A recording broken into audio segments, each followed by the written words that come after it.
Hello everyone, my name is Ritesh Pandey, and in this video I'll give you the solution to the chemistry portion of the NEET exam this year. And right away, starting from question 1, which requires the ratio of the wavelength absorbed by a hydrogen atom for a transition second orbit to third orbit and a transition fourth orbit to sixth orbit. So basically, I want the ratio lambda 2 3 versus lambda 4 6. I'll be willing to write it in this form because if you remember, in the equation which we are more acquainted with, it's 1 by lambda equated some as Rydberg's constant z square 1 upon n1 square minus 1 upon n2 square. It's generally in terms of the emission spectrum, but absorption spectrum or emission spectrum, the lambda absorbed will be the same emitted, so that will not make a difference. But because the real equation is in terms of 1 by lambda, I prefer to write it, in this form, where right away the common 1 by lambda equation can be used. Naturally, Rydberg's constant and z would cancel out, and I would be allowed to write this ratio as 1 by 4 square minus 1 by 6 square upon 1 by 2 square minus 1 by 3 square. So this is all what we need to do. Now this will be like 36 minus 16, which is 20 by 16 into 36 upon, say, 9 minus 4, 5 upon 36. Naturally, this 36 would even out, so would 5 with 20, 5 and 4 by 16 would be a ratio 1 by 4. So this simple calculation will give you option 4 as the right option, and we'll want to move on. Now question 2, which is more like inorganic chemistry, predict properties. Which of the following statements are true? Unlike gallium that has a very high melting point, and right away this will look objectionable. Gallium has a low melting point around 30 degrees Celsius, so I'll know the statement is false. On Pauling scale, the electronegativity values of nitrogen and chlorine are not the same. Now this not is again not true, because in Pauling scale they are almost equal to 3 or minus 3. Now argon K plus Cl minus Ca plus 2 S2 minus, a typical NEET JEE means type of question where argon 18, K plus would be like 19 minus 1, Cl minus would be like 17 plus 1, calcium plus 2 would be like 20 minus 2, and there's certainly 16 plus 2, all adding up to 18 isoelectronic species. So this would look true. This would look true. The correct order of first ionization energy, sodium, magnesium, aluminium, silicon, this is again going to be untrue because magnesium will be more than aluminium. The S2 configuration is going to make it more stable. Like beryllium more than boron, magnesium more than aluminium, so this is again false. It is magnesium more than aluminium. Cesium is certainly bigger than lithium and rubidium, so the last statement would look true. So I'll guess out of all these, C looks alright, E looks alright, and with C and E correct, option 2 is going to be the correct answer here. We'll move to question 3. Now this is such an important question for the NEET aspirants, where salt analysis is such an ignored topic at times. I tell you, umpteen times, it's so very important. And if you know the group analysis table, wet test of the cations, the basic radicals, this would be such a simple question to attempt. Cobalt, zinc, nickel, are going to be in group 4. Sulfides precipitated in alkaline medium. Magnesium is certainly group 6. Lead, silver, mercury, although lead is both in group 1 and group 2, but in this case it's option 1, which is group 1 only. Aluminium, iron, chromium. Zinc, manganese, cobalt, nickel, there are 4, which is in group 6. Aluminium, iron, chromium plus 3. Then group 3, so straightforward question from salt analysis, from group analysis. And this is where this topic is going to be important for all exams, at this level. So A with 4, A with 3, B with 4, C with 1, and D with 2. 3, 4, 1, 2. Option 2 again looks alright. We'll want to move on to the next question. Now this is a little blurred. So I would want to write this question maybe here. You'll want to check with the original question paper. It's a little blurred here. You have 1-methylcyclopentene with HBr in presence of a peroxide. Naturally, this would lead to the very popular anti-MR. I would certainly want to remove this pi bond. This is saturated. and anti-MR. This is anti-MR bromination, followed by KCN, followed by KCN. So KCN, NaCN would convert this to the cyanide, and this is reduction. Sodium, mercury, ethanol. This is reduction, and this reduction would convert this cyanide to the corresponding CH2NH2 group. So again, a question within reach. Considering it's visible, and you'll want to check with the options and the question in the real question paper. Option 1 looks alright, where it's anti-MR addition, then nucleophilic substitution and reduction. We'll move on to question 5, which is again atomic structure. So a lot of questions from atomic structures this year and every year. Now we'll want to confirm with radius. If by radius I'm happy, I would not want to go into the energy calculations. So this is Rn is equal to some R naught into n square by z. So it's about the first orbit. So n is equal to 1, helium z is equal to 2, lithium it's 3. So radius of the first orbit of helium would be something like 52.9 here. Say 52.9 here in picometer into 1 square by 2, and for lithium it's certainly going to be 52.9 upon 3. So this is certainly going to be 52.9 by 2 close to 26.4, 52.9 by 3 close to 17.6. Right away these options would look relevant. I would also want to confirm it's the energy stuff, in the sense for energy, if it's like the first orbit of some E naught value into z square by n square, yet again n being 1 here, it's about z square only. So for helium, it's going to be a value which is 2.18 into 10 to the power 18 minus 18, and z square here in this case will be 4 times of 2.18. 4 times 2.18 certainly would be like 8.72. So for helium this looks alright, and for lithium, it's going to be 2.18 into 10 to the power minus 18. The data given into 3 square, so 9 times of this would be a value close to 19.62, I reckon. So everything's falling into place. Option 1 would look right for question 5, and we'll want to move on.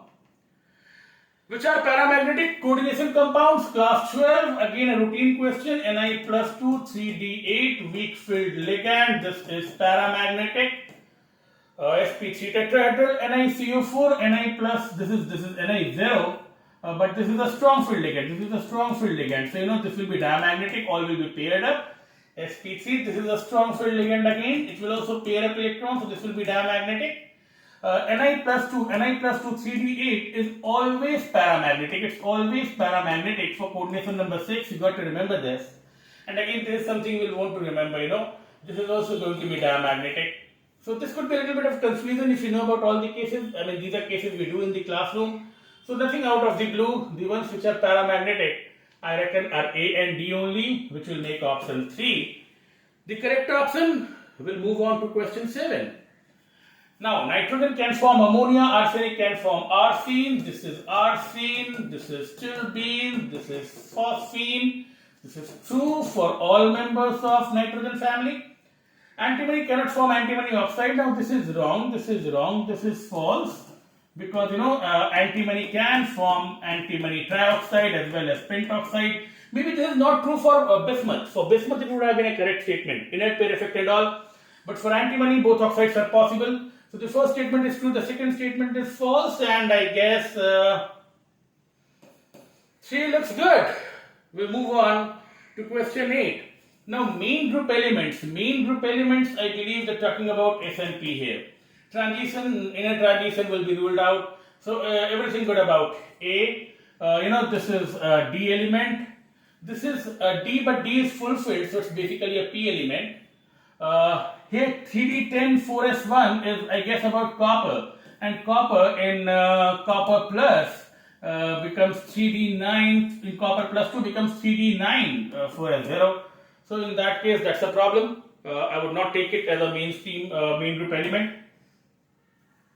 A 3D member. Here again, you have D. So I would go with A and C only, and in that case, only option 2 looks good. Question 9. Dalton's atomic theory. It looks like such a simple question, but could be confusing at times. Although in NCERT they do tell you that Dalton's atomic theory can explain all the laws of chemical combinations. which are more like conservation of mass, constant and multiple proportions, laws, gaseous volume, cannot be explained using Dalton's atomic theory. We'll want to move on again, something which looks very trivial but could be confusing at times. Please take a note. Option 4 is the right option. Redox oxidation number, simple as you get. One of the simplest questions in the question paper. KO2, potassium is always +1. H2O2 is peroxide where oxygen is -1. And in H2SO4, routine +6. I think this is something all of you will be able to do. Option 1 looks alright. If the half-life of a first order reaction is 1 minute, then the time required for 99.9% completion, you do it multiple times, 99.9% completion is almost 10 times of T half. You do this for your school exam, board exams, and even small little problems in the entrance exam. So, if you recall it, 1 minute T half, 10 times of this will be 10 minutes. If you want to prove it, T99.9 is say 2.303 by K. Log of 100 you begin with, 99.9 gone, 0.1 left here, which will be like 2.303 into log 3 will make it 3, 1000 will make it 3, 3 is 0.693 into T half, which is 1 minute, and 6.9 upon 0.693 would be giving you 10 again. So this is the formal way of solving it using the kinetic equation. But as I told you, this is something which is more commonly recalled. 11 के बाद 12, energy ज़्यादा का मतलब होता है lambda smaller. So first of all, for the tetrahedral complex, I believe the energy splitting is less. So this having minimum energy will have maximum lambda, and I want C to be at the top. So either 1 or 2 would look alright. Out of the remaining 3, I would consider cyanide to be the strongest of all these ligands. So the maximum energy would mean this will have minimum lambda. I want B to be at the bottom, which is again for 1 and 2. Between ammonia and water, because ammonia is a stronger field ligand, it will have lesser lambda. So A would be less than D. I repeat, ammonia will have a stronger field than water, so this will have more splitting and lesser lambda. This is what is going to discriminate, and finally 2 is the right answer. We'll move on to question 13. Cis-trans isomerism, pent-1-ene. Such a routine simple question. दो hydrogen है यहाँ पर. 2-methyl H2-ene. 2-methyl 1, 2, 3, 4, 5, 6. But this methyl, is going to spoil the stuff. दोनों methyl है तो यहाँ पर नहीं हो सकता. 1,1 dimethyl cyclopropane. I find no element of geometrical isomerism, but 1,2-dimethyl cyclohexene, like 1,2-dimethyl cyclopentane, or 1,2-dimethyl, could be 1,2 both cis, and naturally it could be trans as well. So I'm going to go with this as the one which can give you cis-trans geometrical isomerism. Moving on, question 14. For any polyprotic acid, Ka1 much more than Ka2, much more than Ka3 is basically about phosphoric acid stronger acid than the second one losing H plus, and the loss of third hydrogen would be even more difficult. So B and C are the traits of any polyprotic acid. Now at the end of the day, the total Ka value is certainly going to be Ka1 into Ka2 into Ka3, and if I take log on both sides, I get this log Ka is equal to log Ka1 plus log Ka2 plus log Ka3. So eventually, A would also look right, and I would go with A, B and C as the correct option. Adding equilibrium, simple question, any polyprotic acid will have the same result. 15, which will not give you benzene. It's a little blurred again, you'll want to go with the original question paper at hand. This is decarboxylation, COOH will go, this will give you benzene from sodium benzoate. MO2O3 or aluminium oxide or vanadium oxide or अलग oxides को high temperature pressure पर heat करने से, this is called aromatization. So again, something we have seen in the past, aromatization. 3 moles of acetylene, red hot tube will polymerize to benzene. Again, something routine. Fourth one is a typical reaction of converting a diazo compound to phenol. So certainly the fourth one will not give you benzene, and is the one which is the right answer for this particular question. We move on to question 16. The molar conductivity of a given concentration is given. It's 90 units. You have to find alpha. Given, you can calculate the limiting conductance. Before that, alpha is equal to the molar conductance at a given concentration upon the limiting conductance is the rule. So you will not need this, you will not need this, you will need 90, and to get the total conductance, you will add for the cation and anion. So this is 349.6 plus 50.4. 90 by 400, I reckon would be like 9 by 40 and a value which will be close to 0.225. So this will give me the right answer. You do this basic calculation. 3 would look like the right answer. We move to the next question, 17. Two statements, hypothetical diatomic molecule with bond order 0 is quite stable. Absolutely wrong.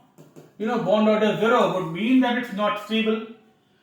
If bond order increases, bond length decreases. So both are false. Again, a routine question from molecular orbital theory. Bond order 0 means the molecule does not exist. So it can't be stable. Both statements are false. Bond order badne se, naturally, the nuclei will come closer. It's a stronger bond. Bond length decreases. So both are false. Both are false. 18. 18 minimum conductance. Here there seems to be some problem. This will give you 4 ions. This will give you 2 ions. Maximum होता ना तो maximum का answer यहाँ पर मैं 3 लिख देता. But minimum में the problem is both 1 and 2 look like non-electrolyte. Both 1 and 2 have no ion outside the coordination sphere. So both 1 and 2 in this case could be the correct answer. I think there is a basic glitch in making this question. So somebody taking 1 should get the marks, somebody taking 2 should get the marks, somebody going with both 1 and 2 should get the marks. And ideally, if there is a confusion, I think this would be a grace mark for all the students. Moving on to the next question, 19. Very routine VSEPR, bond pair, lone pair. Now 3 bond pair, 1 lone pair would certainly make it sp3, but pyramidal like ammonia. This is 2 bond pair and 3 lone pair, sp3d, which is linear. This is 5 bond pair and 1 lone pair. You have ways of finding hybridization. In case you struggle with this, you can ask for a small video. I can share a link where I've discussed this in details. But 5 bond pair, 1 lone pair is square pyramidal, and certainly with 6 bond pair, 1 lone pair in sp3d3, xenon hexafluoride is distorted octahedral. It's a very, very routine question. A2B1 C4, and I'll go with option 1 as the right answer. I repeat, in any of the questions, if you have a doubt, you want a more elaborate understanding of the subject, you can ask me in the comment box. I will share the corresponding video. Moving on, 20 is about energy profile, something I talk about in physical chemistry, organic chemistry. First thing which you know about an exothermic changes. In an exothermic change, because delta H is negative, HP will be less than HR, and HP less than HR would be a look like this, R would be above, P would be below. This is HR, this is HP, and the difference is del H, which is 74.8 in this case. So right away option 1 looks alright, where you want R to be above, P to be below. This is the energy profile of an exothermic reaction, and the difference is delta H. So this again is a routine question. We'll want to move on. A bit of colloids, a bit of surface chemistry. Humidity, is liquid in gas, moisture in air. Alloy is solid in solid. Amalgam is mercury in a solid. Smoke is, aerosol, particles floating in air, solid particles floating in air. So A2, B1, C4, D3, and I'll go with 2 as the right option. We'll want to move on. 22, again a typical question, NCERT, Bolo, or any given book of organic chemistry. This is routine stuff. 2 degrees most basic, and aromatic amines are going to be less basic. You need to know benzenamine is nothing but aniline. So between aniline and N-methyl between aniline and N-methyl naturally this will be 2 degree with a more plus I effect. This will be more basic, but even more basic would be N-ethylethylamine, which is ethanamine with an ethyl group. So N-ethylethylamine will be about plus I from 2 directions, and it will be naturally more basic than a normal ethanamine. So right away, this is more than this, followed by N-methyl aniline, followed by benzenamine, which is aniline, normal aniline. So I go with option 3. A routine simple question. It's given in all the textbooks. 23 is basic mole concept. It never fails to appeal to the examiners. A routine question. 212 by 106 is 2 moles, and 21336 So 2 moles into 6. They're going to be naturally 12 Na atoms. 248 by 62, 248 by 62. This again is 4 again and 2, 1, 3. So 4 moles into 3, they're going to be 12 Na atoms. 240 upon 40, so this is 6 and 1, 2, 3. So 6 moles into 3, this is going to be different, it's going to be 18 Na this time. 12 by 2 is 6 and 6 into 2, 6 moles into 2, naturally will be 12 Na.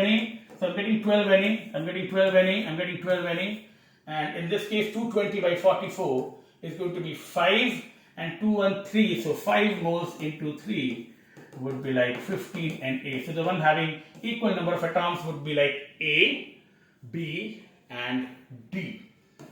So I'll go with option 2 and I'll want to move on. 24. More biology than chemistry. I remember some of it from my days in biology before class 11.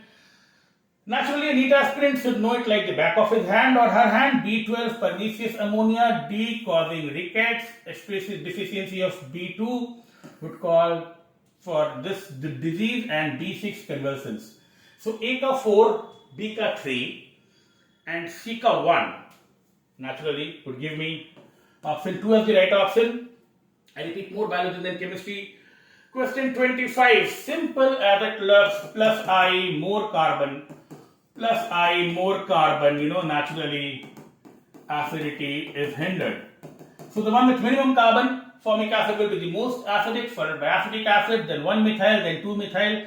Jitna plus I effect hoga, jitna methyl hoga, utna acidity kam hoga. I'll go with 3 as the order of acidity. I hope all of this is understood. Else I repeat, you can ask for basic videos on GOC. 26. Ferromagnetism is considered as an extreme form of ferromagnetism or paramagnetism. A general question of science. Ferro naturally means more paramagnetic than normal. Cr plus 2, basic aberration, chromium is 3d5, 4s1. So Cr plus 2, would be 1s gone and this will be 3d4. And with 3d4, I'll have 4 unpaired electron. In this case, Nd plus 3, Z16, I'll go with xenon, which is 54. Then the 2s electrons, helium, neon, argon, krypton, xenon. So I think it's going to be 6s2. And then 4f, 54, 56. Now this is 60. So this is 60 and plus 3 would mean 2 iska gaya, 1 iska gaya. It will be 4f3. And 3 unpaired electron here, 4 unpaired electron here. Naturally, this is false. यहाँ पे 4 unpaired, यहाँ पे 3 unpaired. Statement 1 looks true. Second one looks false. Option 3 is what I'll go with. Moving on, 27. Now this is routine NCERT. Although JEE Mains में भी ऐसा एक question पूछा था, but if you follow NCERT, practical organic chemistry, it's in the same sequence. If you read the NCERT portion, basic practices, basic principles, chapter 1 mole concept, class 11, यही example है और इसी ऑर्डर में है. When there is a lot of difference in boiling point, the boiling points are also given, which you don't need to mug up, but if the difference is enough, simple distillation will do. If the difference is less, and they're marginally differing in the boiling point, fractional distillation. Glycerol from spent lye, I told you it came in JEE Mains recently. It's under reduced pressure, and aniline water is about hydrogen bonding, and steam distillation is the case. So again, NCERT इसी sequence में NCERT में दिया है, यही examples एक examples है. A का 4, B का 3, C का 1 and option 1. First one looks all right. 28. They tell you backward is more than forward by 2500, which is about telling you that Kb upon Kf, this is, mind you, small k, rate constant, is 2500. Now remember, Kc is the reverse of it. Kc is Kf by Kb. So this is like telling you Kf by Kb is 1 by 2500. And they want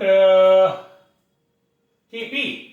Now Kp is equal to Kc RT to the power delta n. Now delta n here is 2 minus 1. Delta n here is 1. So this is 1 by 2500 into 0.083 into 1000. Now that would be like 83.1 by 1000 by 2500.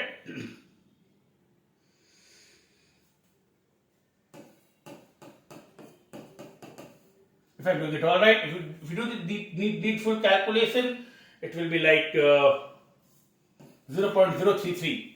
So you need to do this much of calculation. Again, not a lot of calculation. Option 3 would look all right. We'll want to move on. 29. Benzene diazonium salt is prepared by reaction of aniline with nitrous acid 0 degree to 5 degrees. Very true, very true. Because it decomposes easily. Very typical of the diazonium salt. And iodine is difficult to introduce into benzene because iodination of benzene is reversible. This is reversible. So generally what you do is you treat this benzene diazonium chloride with Ki, and this is how you get iodobenzene. So both looks true. Both looks true. Both looks true. This is something which is a very routine reaction. You all know about this. Aqueous Ki is how you get potassium. Is how you get iodobenzene. Naturally, it's difficult otherwise because the reaction is pretty reversible. All of this is done multiple times in the classroom. Both statements look true. Both are true. We move on to question 30. This is a standard J level question and has created a lot of hue and cry among students, trying to realize that at times, the paper could be marginally more challenging. Me as a teacher would always want the level of the paper to be a little good for good students to do good.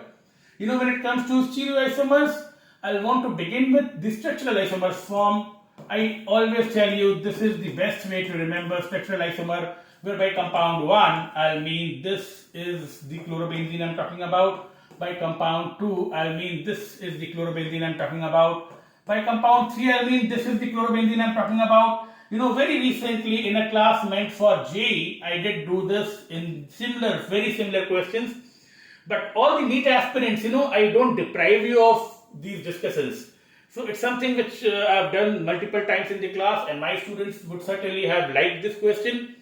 Generally, we look at chirality when it's on the carbon, which is chiral, getting chlorinated. So this is chiral, chlorine, methyl, hydrogen and isopropyl.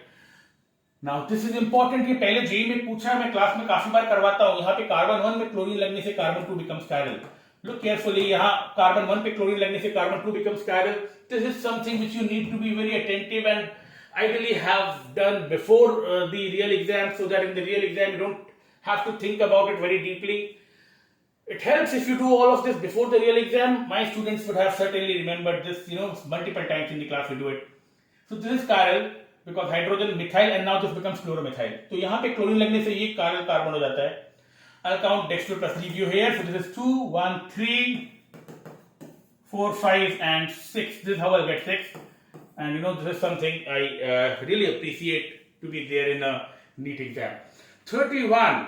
Again it's a little blurred, but the order of bond dissociation energy will simply come from sp2, sp and sp3, where more S character would always make it more difficult.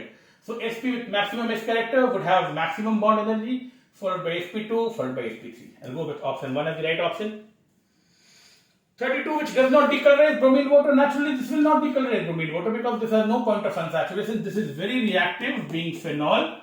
0 degree पे ice temperature पर cold ice temperature पे bromine water को decolorize करता है. जो same is the case with aniline. यहाँ पर double bond, will do the needful.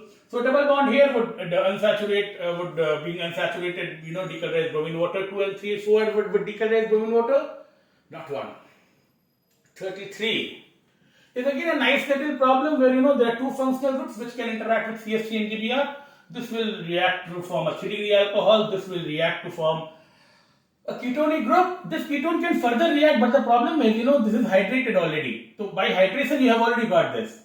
So, those who have been there in my class or otherwise, would relate to the fact that, ये तो होता है hydration के बाद, but ये जो C double bond NHCH3 यहाँ पर लगेगा, वो hydration के बाद में C double bond वही बन पाएगा. So, all in all, you'll have a ketonic group left here. 2 is going to be the right option. We'll want to move on. Highest boiling point is for the one giving you maximum number of particles. I multiply with 1 because this is a non-electrolyte. And will not break into any more particles. So 0.01 will become 0.01 only. ये molarity है, mind you. ये molarity है. यहाँ पर 2 particle में टूटेगा potassium and nitrate. into 2 it will become 0.02 only. यहाँ पर 2 और एक 3 पार्टिकल में टूटेगा. It will break as 2Na plus and 1 sulfate. So this is something again which you know, this is not something which is very challenging. A very typical NEET level question, very very simple. This is again a non-electrolyte, this is again a non-electrolyte, it's again a non-electrolyte, so it will not dissociate further, and 0.015 will remain. 0.015 out of these I find maximum particles here. I'll go with 3 as the one having highest boiling point, highest del TB, because it will have maximum number of particles. You can also say this is highest value of I. 35. Haber process, iron catalyst, molybdenum promoter, Wacker, PDCl2, Wilkinson's. It's very much student friendly. You know these names at least. Haber process is something much before class 10, 11, preparation of ammonia, got a Nobel Prize. Wacker, Wilkinson's, Ziegler are again known to you at some point or the other. A1, B2, C3, D4. Won't get something simpler than this. 1, 2, 3, 4. Option 3 looks good. 36 solution से questions हर साल exam में आता ही है. 5 mole X, 10 mole Y. Vapor pressure is 70. They give you this as Px naught, this as Py naught. So Px naught plus Py naught, 5 out of 15. I'm sorry. 5 out of 15 is the mole fraction into 63 plus 10 out of 15 into 78. I guess this will be 21 and this will be 2 by 3.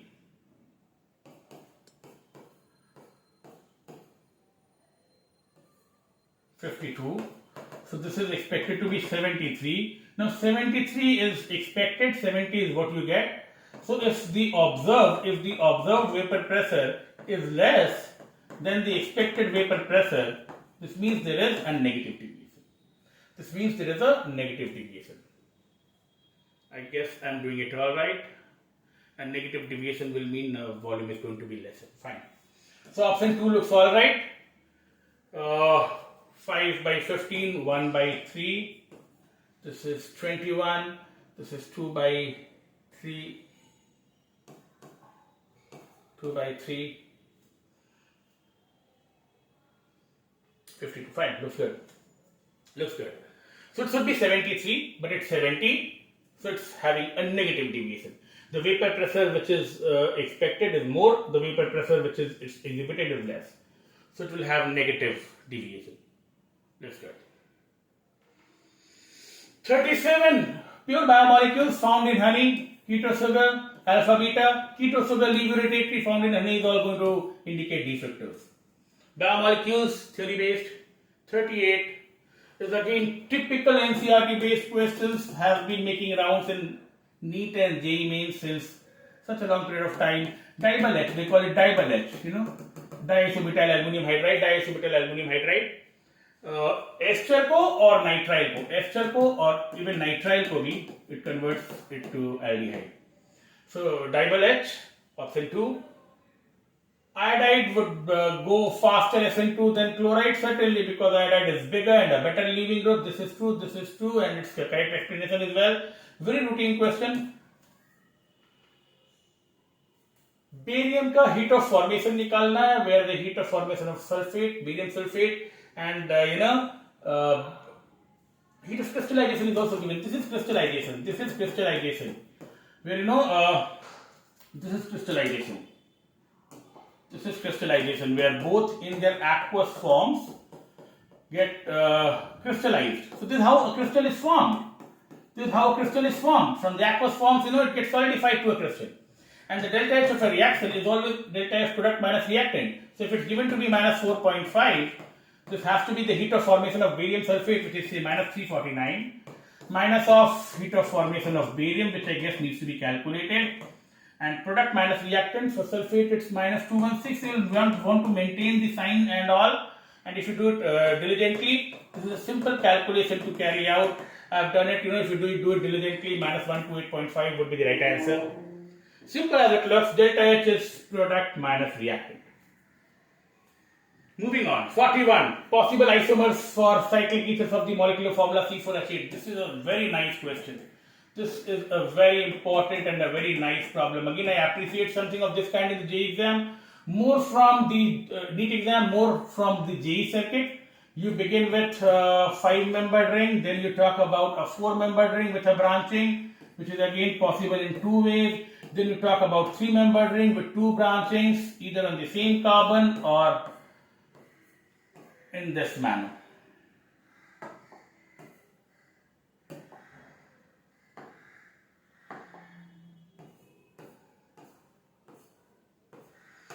So I see a lot of people, coming up with very, absurd responses to this.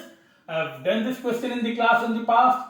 This is going to have no stereoisomers, but this can have stereoisomers because this is chiral. So this will be counted twice. This will be dextro plus levio.